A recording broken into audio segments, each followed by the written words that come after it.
जेतेबेले छोट छुआटीए जन्म निए तार जन्म समय तारीख घड़ी नक्षत्र आदि को टिप्पणी करा जाय थाए। एहा परे तार जातक प्रस्तुत हुए जहा द्वारा अनुमान करा जाय थाए जे पिलाटी बड़ हेले किपरि हेबो।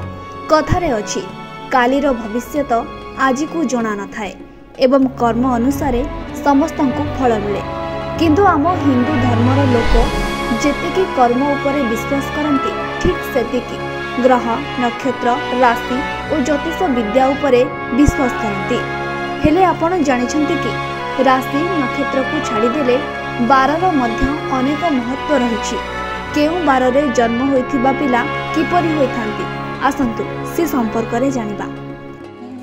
सोमवार दिन जन्म होइथिबा पिला माने बुद्धिमान होइथांती, समस्तंकु साहाय्य करिबा पई आगे आसंती। एमाने अत्यंत भल स्वभावर होइथांती किंतु एमानक मध्यरे आदौ धैर्य न थाए। मंगलवार रे जन्म होइथिबा पिला माने अत्यंत क्रोधी स्वभावर होइथांती। एमाने अन्य मानक ठारू निजर प्रशंसा सुनिबा पई आगभर रहिथांती किंतु एमानक दाम्पत्य जीवन रे टिके बाधा देखा देई थाए। सेहीपरि बुधवार दिन जन्म होइथिबा व्यक्ति माने बुद्धिमान हेबा सहित निज परिवार पाई किछि भी करबाको राजी थांती।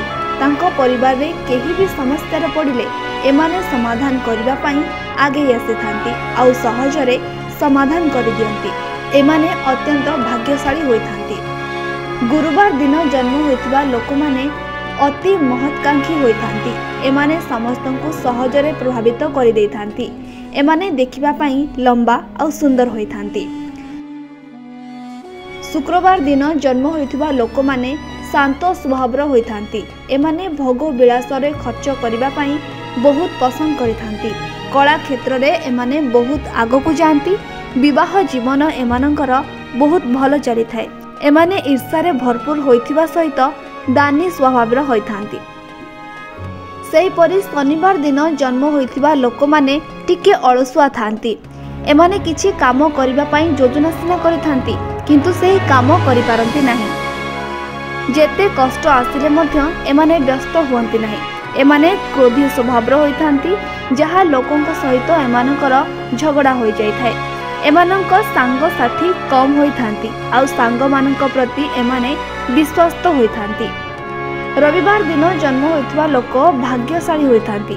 काहा अधीन रे रही काम करिबाकू एमाने पसंद करंती नाही। एमाने कम कथा कहिथांती। कला एवं शिक्षा क्षेत्र रे मान सम्मान प्राप्त करिथांती। घर परिवार लोकंकु खुशी रे रखिबा पई बहुत चेष्टा मध्य करिथांती। कम कथा कहिबा सहित सांग मानक पाखरे एमाने समर्पित थांती।